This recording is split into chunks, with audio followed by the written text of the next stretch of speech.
So, shall we start, sir?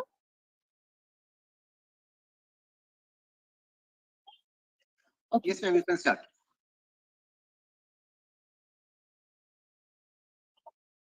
Okay. So, good evening, esteemed members of Team Research Foundation of India, our distinguished and very respected subject expert, Dr. Sumanta Datta, sir, and all dearest participants. I'm Dr. Neha Jain, serving as the program coordinator for the two-day special international workshop on ethical dimensions in research. On behalf of the RFI, I extend a heartfelt welcome to each of you. This program is collaborative effort between the Research Foundation of India and RFI-CARE, generously sponsored by JHERF, ARGA, and Edu Academic Inc. Before we move on, I would like to share a glimpse about the commendable initiatives undertaken by the Research Foundation of India, committed to uplifting society and enhancing educational standards. RFI endeavors to promote Indian research through various events such as international and national conferences, seminars, workshops, symposiums, and other activities. RFI serves as a catalyst for integrating intellectual ideas globally, striving to fulfill humanity's thirst for innovation. At its core, RFI is dedicated to enhancing the educational process by fostering scholarly inquiry and facilitating the practical application of research outcomes. Moreover, RFI leads research and development initiatives in higher education, establishing a strategic partnership through Memorandum of Understanding with leading universities across India. Its membership comprises faculty, researchers, graduate students, and distinguished professionals, all contributing their diverse expertise to educational research. Notably, RFI operates independently of governmental sponsorship, ensuring autonomy and integrity in organizing over 1,000 international conferences, workshops, faculty development programs, symposia, and more worldwide. Presently, RFI boasts 87 chapters in India and 18 chapters across Asia and beyond, organized into five distinct boards representing the West, East, South, North, and Central regions.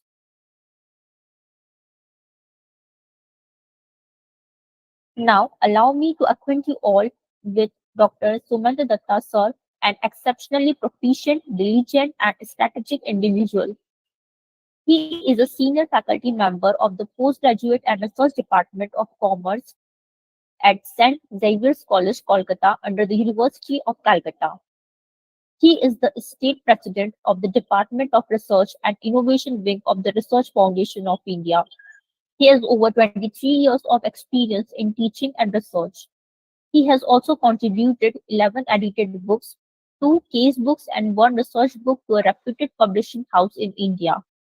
He obtained one patent and two copyrights recently. He has acted as a resource person for more than 91 workshops, both offline and online, by various research bodies in India. For his outstanding contribution in the field of marketing research, he got the National Education Leadership Award in 2019. He also obtained the Teaching and Research Award 2020, the Outstanding Postgraduate Mentoring Education Excellence Award 2021, and the Dr.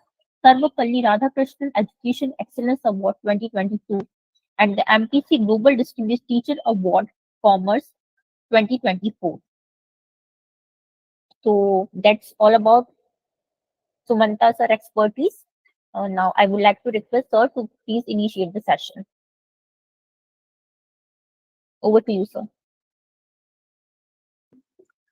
Thank you. Good evening to all of you. I'm very much thankful to ma'am for introducing me very in a much more elaborate way. I'm especially thankful to two persons without whom it is not possible for me to manage today's situation particularly. I'm thankful to Jain sir of RFI and Ajay sir of RFI.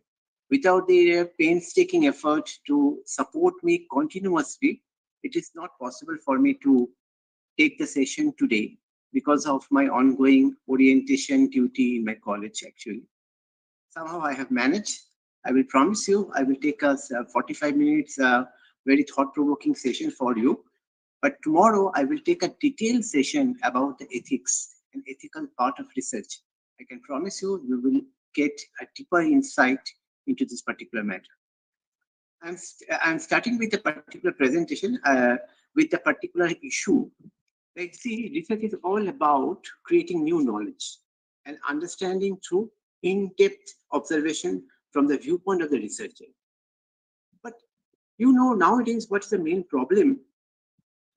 Not only in the India, but in the global research ecosystem, we have a diversified multiple stakeholders out there. But we need to understand the shared values, the ethics, the relevance, the transparency, respect, and accountability. For the purpose of explaining that particular situation, I have put forth this particular present diagram that is being shown, right now, highlighting right in the PowerPoint. Like, say for example, you are a researcher and you are undertaking a particular research topic, and say for your institution, for the purpose of here, I have given an example of an RFI.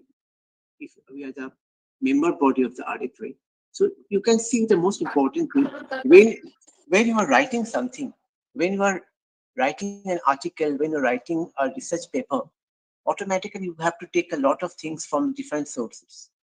But when you're representing the article, all the empirical research, all the qualitative and quantitative research that you have developed as an outcome of your research input that you have given, that must reflect not only the research contribution that you have made, but it also associated with your institution name, as well as your name is not being segregated from your institution. Here lies the main problem. So whatever that we are doing, is it ethical? Are we following all the ethical norms? Sometimes what happens, knowingly, unknowingly, some unethical practice may creep into. Sometimes what happens, there may be some chance, there may be some situation may happen where it may possible that, just a minute, there may be possible that sometime, whenever we are undertaking any kind of research, we are taking some undue influence. We try to take something from someone. Now, in this context, the most important thing is that the most important part that we face is how can we maintain the ethical climate? Now, question arises in this case, in the context that, sir, if you can ask me one question, that at what time we can find out that unethical practice may creep into in our research journey? Truly speaking, as an academician or as a researcher, the most important part is that we are passing through a journey in our entire lifespan as an academician and as a researcher. The most important, you cannot identify that is the timeline where unethical practice may creep into. It can happen at any point of time. Before you join as a PhD scholar, during your PhD coursework, during your PhD entire journey, post PhD, whenever you are joining as a faculty member, and after that, when you are continuing your education post PhD, when you are interested to write articles, at any point of time, this can happen. So our most important thing, we cannot say a specific timeline that the unethical practice may creep into. I will request ma'am or sir to change the slide. Now here, the most important thing arises. Now, if you can go by the particular point, right now we have a upcoming draft module was there on ITP, Institutional Development Planning.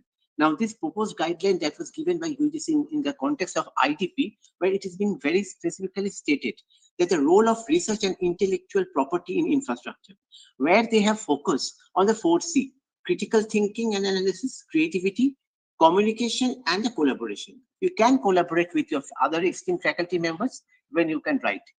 The next important thing is that, can you please change the slide? Another most important thing is that if you can go by the new guideline that was circulated by the UGC for the UG and the PG level, that you can see the most important thing, the internship pattern has been subdivided nowadays into two parts. Internship for enhancing the employability and internship for developing the research aptitude. So nowadays, HEI can prepare a two type of internship program for their students, UG and PG. One for the students who are looking for an employability, where they can go and visit a particular institution and they can do a summer internship and keep the report.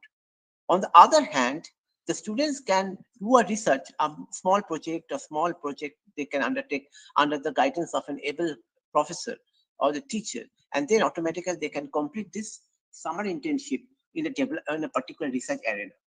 The most important part is that when a students now who are passing through an NEP program, 4 years honors with research, automatically they have a beautiful chance that if they qualify 75% throughout their 6 semesters, they can go directly in 7 and 8 semester honors with research program. And automatically, after passing through this UG program, they can join a PhD program without fail, without obtaining masters for 2 years or 1 year. So automatically now we have to think that when we are undertaking research as a faculty member, as a researcher, if we are not aware of the ethical part of research, we have to equip ourselves to that particular portion. Otherwise, we cannot disseminate this information to our students. There arises a very important thing. Now, in this context, the most important part that strike our mind, can you change the slide, please? Now, uh, now if you can go again by the ITP program, now ITP has focused on that organization HEI with their respective faculty members and the students.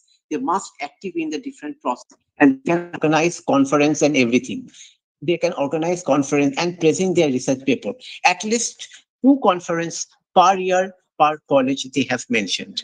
Okay, even though the demarcation is not being specified, whether it is department wise or the area wise, not they have mentioned, but still they have written at least two conference per year per college. So these things are very important. Now, what is the most important thing? Since research is a driving force, most that we have to maintain academic integrity in the research. Otherwise, this academic integrity in the research can be maintained in the two different levels. One at the individual level, one at the institutional level. Like for example, I can give a very simple idea. I can maintain the integrity at our individual level. Like I try to respect the intellectual honesty when I am performing, proposing, or reporting any research. I try to give the report as accurate as it is possible. I try to maintain the fairness in the peer reviewed process. Okay, I try to avoid the possible conflict of interest or potential conflict of interest between my peer members with whom I am writing or co-authoring any paper. I try to protect the human subjects in the conduct of research. Suppose you have collected some data from the different respondent, your responsibility is to taking care of this privacy protection. Okay. And most important thing is that maintaining the mutual responsibility between the investigator and their research team. Similarly, the same kind of things are also applicable for maintaining the integrity at the institutional level. Institution will, under their dynamic leadership, can provide an ethical conduct of research. They can respect everyone who are involved in the process of research. Uh, They must promote productive interaction between the mentors and the trainees because this is very important. It will automatically have a larger impact on growth and development of the research culture in the HEI.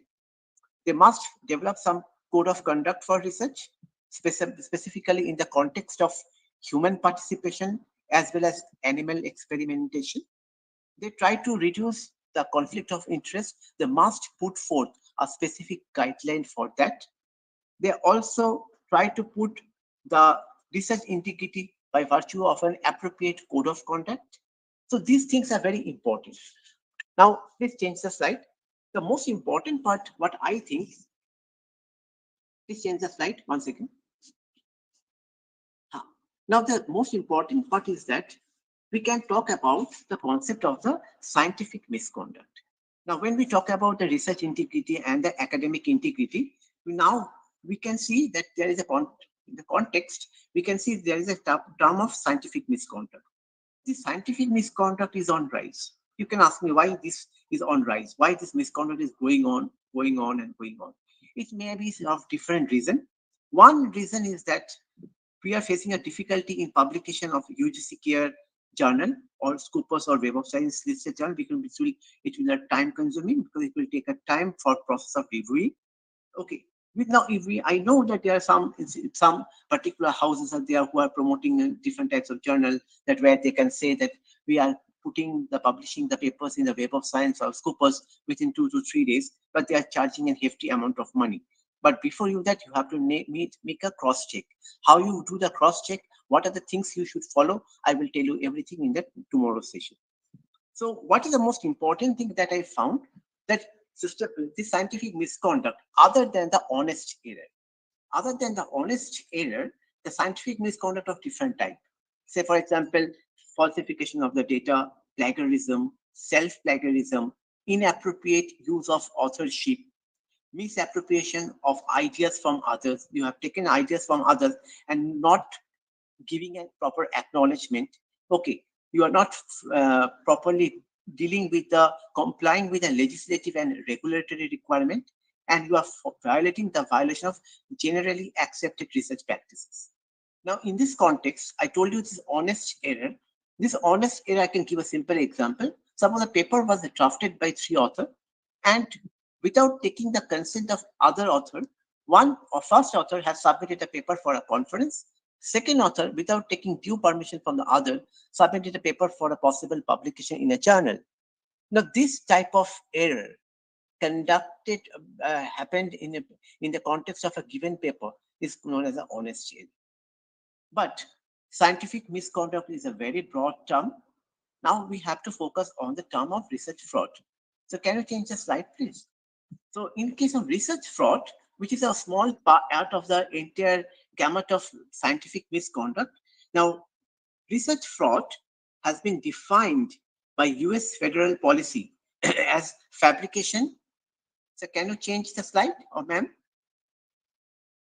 Okay. Now the most important thing is that this research fraud can identified by US Office of Research Integrity into three important components: fabrication, falsification, and plagiarism. Okay, so that means research fraud incorporate three important parameters: fabrication, falsification, and the plagiarism. So automatically research fraud falls under the gambit of the scientific misconduct.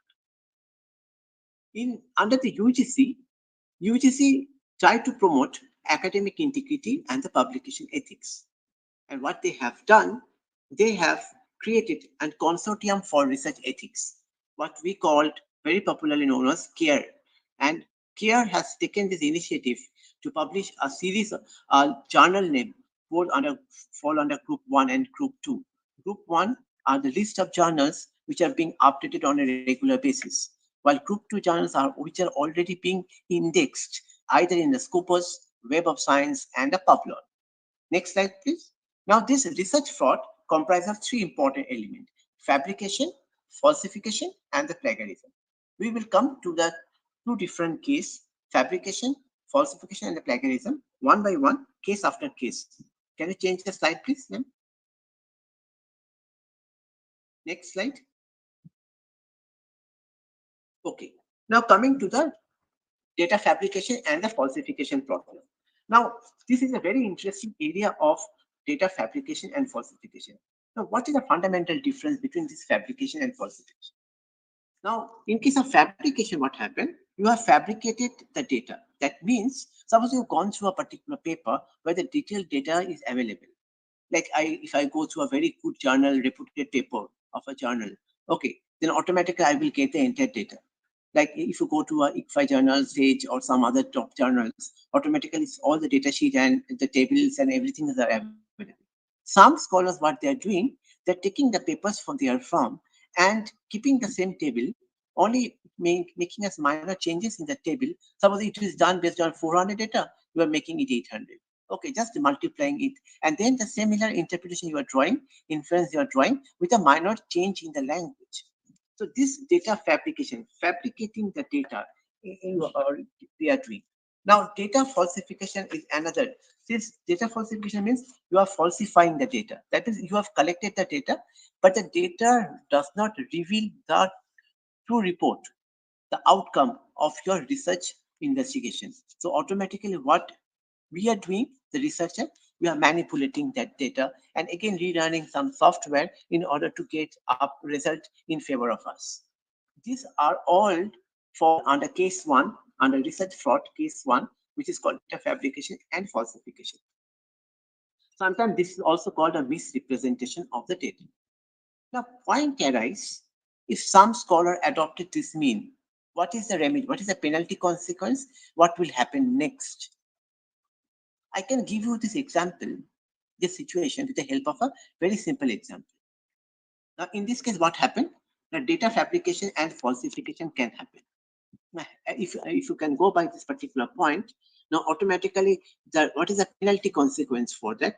Say, for example, there are three authors have written one paper, named A, B, and C. Now they have submitted the paper for possible publication, and automatically, what happened? The most important thing here arises that when they submitted the paper, it passed through the review process and finally got selected.